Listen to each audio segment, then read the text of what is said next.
दोस्तों, आज मैं आपके लिए एक और थ्रिलर हॉरर मूवी लाया हूँ जिसका नाम है साउल टू कीप। ये मूवी 2018 में रिलीज की गई थी।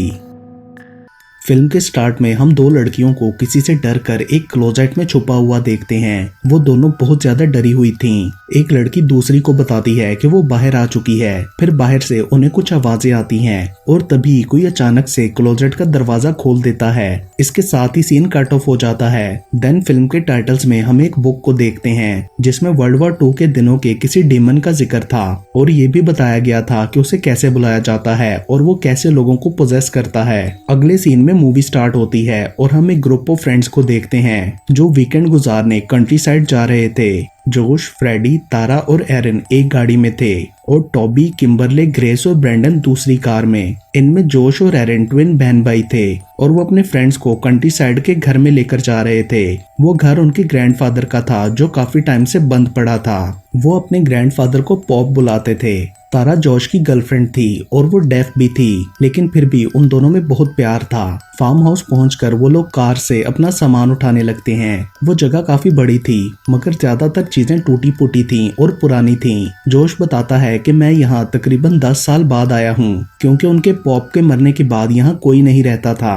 वो बताता है कि मेरे पॉप इस घर के पौंड में ही डूबकर मर गए थे और आज तक उनकी डेड बॉडी नहीं मिली। उसके बाद वो सब अंदर जाकर घर को एक्सप्लोर करने लगते हैं। वहाँ शूज भी रखे थे जिन पर बहुत ज्यादा मट्टी लगी हुई थी, जैसे किसी ने इन्हें अभी अभी चेंज किया हो। फ्रेडी व्लॉगिंग करता था और यहाँ भी वो बस व्लॉग्स बनाने में लग जाता है। जोश उसे बताता है कि यहाँ इंटरनेट नहीं है। वहाँ दीवारों पर स्टफ्ड एनिमल्स के फेसेस भी लगे थे जो काफी वियर्ड लग रहे थे। अचानक से किम्बरले को लगता है कि क्लोजेट के अंदर कुछ है। उसका दरवाजा हिल रहा था। वो डरकर सबको बुला लेती है, लेकिन चेक करने पर अंदर फ्रेडी होता है जो सबको डरा रहा था। ब्रेंडन जोश से पूछता है कि बेसमेंट का दरवाजा लॉक क्यों है, तो वो बताता है कि बचपन में एरिन एक दफा नीचे स्टक हो गई थी और तब से ही पॉप इसे लॉक रखते थे। उसके बाद वो सब लोग एक जगह बैठकर बातें करने लगते हैं और जोश बाहर पॉन्ड के पास खड़ा होकर अपने ग्रैंडफादर को याद कर रहा था, तो तारा भी उसके पास चली जाती है। उसके बाद सब लोग गेम्स खेलते हुए एंजॉय करते हैं। किम्बरले किचन से कुछ लेने के लिए जाती है तो उसे किसी बच्चे के हंसने और फिर गाना गाने की आवाज आती है। वो देखने के लिए हॉलवे में जाती है तो उसे बेसमेंट की स्टेयर्स पर एक बच्ची बैठी हुई नजर आती है जो अचानक से मुड़कर डिमोनिक चीख मारती है और उसकी आइज में से खून भी आ रहा था।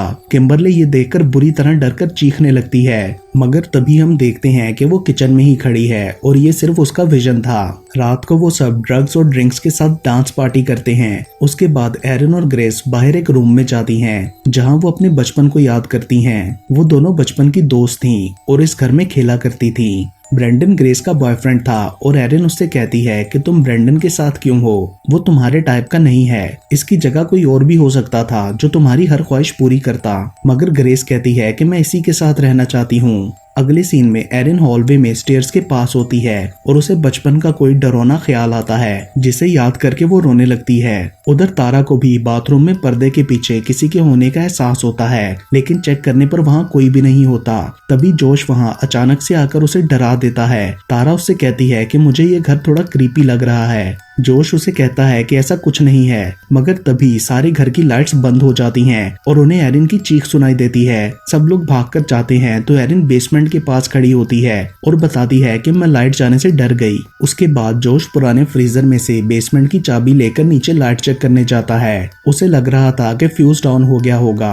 बेसमेंट का दरवाजा खुलते ही बहुत गंदी स्मेल आती है, जैसे वहाँ कोई चीज गल सड़ रही हो। जोश नीचे जाता है और उसे दीवार पर ब्लड के निशान नजर आते हैं, मगर वो इग्नोर कर देता है और फिर उसके फ्यूज ठीक करते ही लाइट ऑन हो जाती है। उसे एक साइड पर कुछ मक्खियां नजर आती हैं और वो देखने के लिए सबको बुलाता है। आगे बढ़ते हुए उन्हें वहाँ कुछ गोश्त के पीसेस और ब्लड नजर आता है जो कि एक ट्रायंगल शेप में रखे हुए थे, जैसे वहाँ कोई रिचुअल परफॉर्म किया गया हो। उधर पास ही एक बुक भी रखी थी। ग्रेस उसे देखकर बताती है कि इस रिचुअल के थ्रू डीमन या इवल स्पिरिट को बुलाया जा सकता है। फिर वो लोग बुक लेकर ऊपर आ जाते हैं और ग्रेस उनको बुक पढ़ के बताती है कि इसमें एक बेल्ज़ेबब नाम के डीमन को बुलाने के लिए स्पेल लिखा है और वो डीमन हेल के शहजादों में से एक है और इसमें लिखा एक स्पेल उसकी सेना को बुलाने के लिए है। उस बुक में लिखा होता है कि ये डीमंस कुछ बैरियर्स को क्रॉस नहीं कर सकते, जैसे कि लॉक्ड दरवाजों को। अब उन सब फ्रेंड्स को लगता है कि हमें ये रिचुअल ट्राई करना चाहिए, मगर किम्बरले उन्हें मना करती है। क्योंकि उसे सबके बारे में बैड फीलिंग्स आ रही थी, लेकिन वो सब जिद करके उसे भी मना लेते हैं। उसके बाद वो लोग वापस उसी जगह पर जाते हैं और स्पेल स्टार्ट करने से पहले फ्रेडी व्लॉग बनाता है। फिर ग्रेस उन सबको ट्रायंगल के गिर्द सर्कल बनाकर बैठने के लिए कहती है और ग्रेस सर्कल प्रोटेक्शन के लिए स्पेल पढ़ना शुरू करती है। अचानक से तारा को वहाँ एक फ्लैश ऑफ लाइट नजर आती है और वो डरकर ग्रेस से पूछती है कि अगर डीमन सच में आ गया तो क्या उसको वापस भेजने का तरीका इस बुक में लिखा है, जिस पर ग्रेस कहती है कि हाँ लिखा है। उसके बाद ग्रेस कहती है कि हमें इसके लिए एक बंदा भी चाहिए होगा जिसके थ्रू स्पिरिट इस दुनिया में एंटर हो सके, लेकिन कोई भी इसके लिए नहीं मानता। तो एरिन ब्रैंडन को वेसल बनने के लिए कहती है और फिर उसे ट्रायंगल में बिठा दिया जाता है। ग्रेस के स्पेल पढ़ते ही अचानक से सब कैंडल्स बुझ जाती हैं। वो लोग डर जाते हैं और जोश लाइट ऑन कर देता है, लेकिन ब्रैंडन अभी तक स्टिल साइलेंट बैठा होता है और फिर एकदम से बोलता है कि मैंने ये और नहीं करना। एरिन के पूछने पर ग्रेस बताती है कि ये अभी पोजेस नहीं हुआ, स्पिरिट अभी तक इसके अंदर नहीं आई। उसके बाद सब लोग ऊपर जाने लगते हैं और ग्रेस को कुछ एहसास होता है और फिर वो खुद ही ट्रायंगल में खड़ी होकर स्पेल पढ़ लेती है। एरिन उसके पास वापस आकर पूछती है कि तुम क्या कर रही हो, लेकिन वो नहीं बताती और उसके साथ ऊपर चली जाती है। कुछ देर बाद ग्रेस को अजीब सा फील होने लगता है। वो चाहकर भी बोल नहीं पा रही थी और उसे वहाँ पर डीमन नजर आता है जो उसे पोजेस कर लेता है। उसके बाद वो किचन में जाकर अजीब तरह से सब कुछ खाने लगती है। टॉबी और फ्रेडी किचन में जाते हैं तो उसे ऐसे खाता देखकर काफी हैरान होते हैं। अगले सीन में ग्रेस ब्रैंडन के पास जाकर उसे रूम में ले जाती है और दोनों इंटीमेट होते हैं, लेकिन ब्रैंडन अचानक से सो जाता है। तो उसके बाद ग्रेस फ्रेडी को रूम में बुलाती है। फ्रेडी को ये सब ठीक नहीं लग रहा था, लेकिन वो खुद को रोक नहीं पाता। उसके साथ इंटीमेट होने के बाद ग्रेस के अंदर का डीमन उसे भी पोजेस कर लेता है। उधर तारा को कुछ फील होता है और वो चेक करने के लिए जाती है, मगर तब तक ग्रेस फ्रेडी को बेसमेंट में ले जाती है और जब तारा को बेसमेंट का दरवाजा खुला मिलता है तो वो नीचे देखने के लिए जाती है।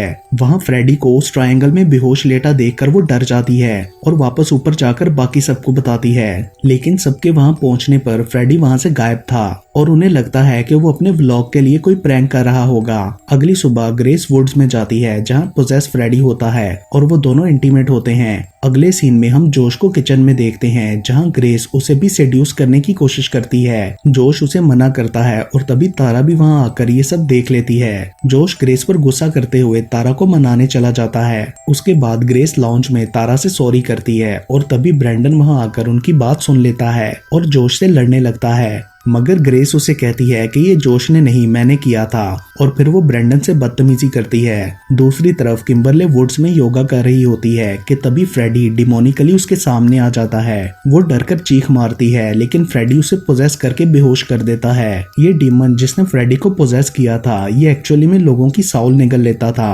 किम्बरले की चीख की आवाज सुनकर सब देखने के लिए बाहर भागने लगते हैं, मगर तभी ग्रेस ब्रैंडन के ऊपर चढ़कर उसका कान काट लेती है। सब लोग ब्रैंडन को छुड़वाने लगते हैं और आखिर तारा ग्रेस के सर पर डंडा मारकर उसे बेहोश कर देती है। वो लोग समझ जाते हैं कि ग्रेस पोजेस्ड है और उसे चेयर के साथ बांध देते हैं, जिसके बाद ब्रैंडन कहता है कि हमें यहाँ से चलना चाहिए, क्योंकि उसे लगता था कि किम्बरले और फ्रेडी भी मर चुके होंगे। लेकिन एरिन और बाकी सबको लगता था कि हमें ग्रेस को ऐसे छोड़कर नहीं जाना चाहिए और उन दोनों को भी ढूंढना चाहिए। तारा कहती है कि हमें बुक में से स्पेल पढ़कर डीमन को वापस भेजना होगा, लेकिन ब्रैंडन उनकी बात नहीं मानता और अकेला ही वहां से चला जाता है। बाकी सब ग्रेस को बेसमेंट में ले जाते हैं और एरिन स्पेल पढ़ना स्टार्ट करती है। तारा उसे बोलती है कि तुमने एक वर्ड मिस कर दिया है। जोश उसे दोबारा पढ़ने के लिए कहता है। उधर ब्रैंडन की गाड़ी स्टार्ट नहीं होती और वो पैदल ही जाने लगता है। दूसरी तरफ स्पेल के पूरा होने से पहले ही ग्रेस को होश आ जाता है और वो खुद को छुड़वा कर उनके पीछे लग जाती है, मगर वो लोग जल्दी से ऊपर आकर दरवाजा लॉक कर देते हैं। उधर ब्रैंडन देखता है कि एंट्रेंस पर प्रोटेक्शन लगी है और वो बाहर नहीं जा सकता। ग्रेस के अंदर का डीमन ट्रायंगल में खड़ा होकर कोई रिचुअल करके फ्रेडी के थ्रू ब्रैंडन को भी पोजेस कर लेता है और फिर फ्रेडी उसकी बॉडी को भी किम्बरले के साथ वेयर हाउस में रख देता है। उधर बाकी लोग सोच रहे होते हैं कि अब क्या करें। टॉबी किम्बरले की वजह से काफी उदास था क्योंकि वो उसकी गर्लफ्रेंड थी। एरिन उसे तसल्ली देती है कि वो इधर ही कहीं है, हम डीमन से फाइट करके उसे वापस लाएंगे, लेकिन उन्हें समझ नहीं आता कि ग्रेस को दोबारा उस ट्रायंगल में बेहोश करके कैसे लेकर जाएं। तभी तारा को कोई कोई ख्याल आता है और वो टॉबी का ड्रग्स वाला बैग ले आती है। जोश उसका प्लान समझ जाता है और टॉबी से कहता है कि अपना कोई ऐसा ड्रग निकालो जिससे ग्रेस ज्यादा टाइम तक सोई रहे,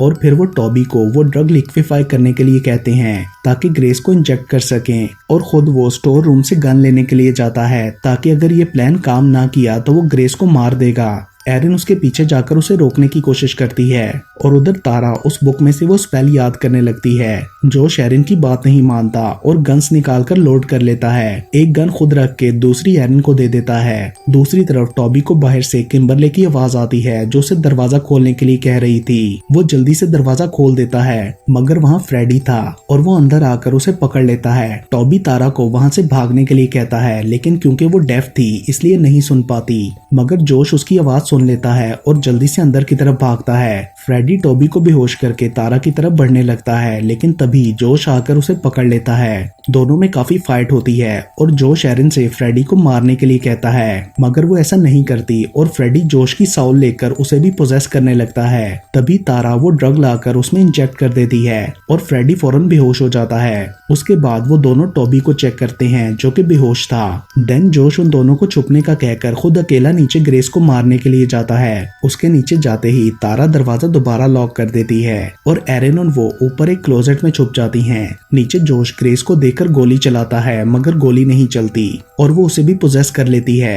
एरिन को भी ये सब आवाज आती है और वो तारा को भी बताती है। तभी एरिन बताती है कि दरवाजा खुलने की आवाज आई है और ग्रेस ऊपर आ चुकी है। वो दोनों बुरी तरह डर चुकी थी। उसी वक्त टॉबी को भी होश आता है और वो चॉपर लेकर ग्रेस पर पीछे से अटैक करने की कोशिश करता है मगर ग्रेस खुद को बचाकर उसे दोबारा बेहोश कर देती है। उसके बाद वो उन दोनों की तरफ बढ़कर क्लोजेट का दरवाजा तोड़ देती है लेकिन एरिन उस पर गोली नहीं चलाती और सारी बुलेट्स निकाल देती है और तारा को सॉरी बोलते हुए क्लोजेट से बाहर आ जाती है। तारा ये देखकर काफी सरप्राइज थी और यहाँ रिवील होता है कि एक्चुअली में एरिन इस सब में डेविल के साथ मिली हुई थी। ग्रेस तारा को बताती है कि एरिन ने ये सब प्यार के लिए किया, यानी वो ग्रेस से प्यार करती थी और इसलिए उसने सबको सेक्रीफाइस कर दिया। ये बताकर डेविल तारा की सॉल भी लेने लगता है तो एरिन कहती है कि इसे मत लो, मुझे इसकी जरूरत है। और यहाँ हमें पता चलता है कि एरिन ने डीमन के साथ कोई डील की थी और फ्लैशबैक में दिखाया जाता है कि एरिन ने ही अपने ग्रैंडफादर को मारा था और फिर उनका दिल निकालकर सेव कर लिया था। उसके बाद वो दोबारा सबके साथ वहाँ आई थी और उस दिन लाइट का फ्यूज भी उसने खुद बंद किया था। जब ग्रेस फ्रेडी को बेसमेंट में छोड़कर गई थी तो एरिन ने स्पेल करके उसके अंदर डीमन को बुलाया था। ब्रेंडन की गाड़ी भी उसी ने खराब की थी और जोश की गन में से बुलेट्स भी एरिन ने ही निकाली थी, इसलिए नीचे उसकी गोली नहीं चली थी। और बेसमेंट के दरवाजे का लॉक भी उसी ने खोला था ताकि डेविल ऊपर आ सके। उसके बाद वो डेविल से कहती है कि तुमने जो कहा मैंने किया, लेकिन डेविल उससे कहता है कि तुमने एक गलती कर दी, यानी उनके प्लान के मुताबिक ब्रेंडन ने काम पूरा नहीं किया था और डेविल उसको पोजेस नहीं कर सका था, जबकि ग्रेस ने खुद ही अपने अंदर डेविल को इनवाइट कर लिया था। एरिन ग्रेस से प्यार करती थी और डेविल के थ्रू ब्रेंडन से जान छुड़वाकर वो ग्रेस को पाना चाहती थी। डेविल एरिन से पूछता है कि क्या तुमने कभी सोचा कि तुम ग्रेस को इतना लाइक क्यों करती हो। और यहाँ फ्लैशबैक में दिखाया जाता है कि जब एरिन बेसमेंट में लॉक हुई थी तो डेविल ने उसे पोजेस कर लिया था और जब ग्रेस ने दरवाजा खोलकर उसे वहां से निकाला था तो एक्चुअली डेविल को ग्रेस अच्छी लग गई थी और असल में डेविल ने ही एरिन को पोजेस करके उसके दिल में ग्रेस के लिए फीलिंग्स जगाई थी। और अब ग्रेस ने स्पेल पढ़ के खुद ही उसे अपने अंदर इनवाइट करके सब आसान कर दिया। एरिन उससे कहती है कि तुम तारा के अंदर ट्रांसफर हो जाओ, लेकिन डेविल उसकी बात नहीं सुनता और फ्रेडी से बोलता है कि सब बॉडीज को उस ट्रायंगल में इकट्ठा करो। उसके बाद वो एरिन और तारा को बेसमेंट में ले जाते हैं। डेविल एरिन से अपनी सेना को बुलाने के लिए स्पेल पढ़ने का कहता है। वो डेविल अपने सबऑर्डिनेट्स को उन सब दोस्तों की बॉडी में दोबारा जगाना चाहता था, लेकिन एरिन इनकार करते हुए कहती है कि अगर मुझे ग्रेस ना मिली तो मैं तुम्हें इधर ही ट्रैप कर दूंगी, जिस पर डेविल कहता है कि तुमने ना पढ़ा तो मैं तारा से पढ़वा लूंगा, अगर जिंदा रहना है तो मेरी बात माननी होगी। मगर वो नहीं पढ़ती और ऊपर भाग जाती है। ग्रेस और फ्रेडी भी तारा को वहीं छोड़कर उसके पीछे जाते हैं। एरिन वेयर हाउस में जाकर छुप जाती है और वहां से वो देखती है कि तारा कुछ लेकर बाहर जा रही है। तभी वो लोग उसे ढूंढ लेते हैं और वो जाकर दूसरी जगह छुपती है, लेकिन वो लोग उधर भी आकर उसे पकड़ लेते हैं और ग्रेस उसकी आंखें निकालकर उसे मार डालती है। उसके बाद फ्रेडी तारा को ढूंढने जाता है तो वो उसे एंट्रेंस के पास मिलती है। फ्रेडी को देखकर तारा सरेंडर करते हुए उसके पास आ जाती है। फ्रेडी उसकी सॉल लेने लगता है मगर ग्रेस उसे रोक देती है और तभी तारा स्पेल पढ़ने लगती है। ग्रेस हंसते हुए बोलती है कि तुम्हारा स्पेल काम नहीं करेगा क्योंकि हम ट्रायंगल में नहीं हैं। लेकिन तारा बोलती है कि तुम ट्रायंगल में ही हो और फिर अचानक से उन दोनों को कुछ होने लगता है। यहाँ हम देखते हैं कि तारा ने बेसमेंट से गैस सिलेंडर और जोश का लाइटर ले लिया था और फिर उससे वहाँ गार्डन में एक ट्रायंगल बनाया था जिसमें इस वक्त वो तीनों खड़े थे। उन दोनों में से डेविल निकल जाता है और उधर बाकी सबको भी होश आ जाता है और वो सब बाहर उनके पास जाते हैं। तारा उन्हें बताती है कि ग्रेस और फ्रेडी नॉर्मल हो गए हैं और एरन के बारे में भी बताती है। उसके बाद वो लोग एरन की बॉडी को दफना देते हैं और वहां से वापसी के लिए निकलते हैं। ग्रेस बुक में से कोई स्पेल पढ़कर एंट्रेस की प्रोटेक्शन को तोड़ देती है और बाहर निकलते हुए उसके पेट में दर्द होता है। यहाँ रिवील होता है कि ग्रेस के अंदर अभी भी डेविल है जो उसे पाना चाहता था। और इसके साथ ही ये मूवी यहीं पर खत्म हो जाती है।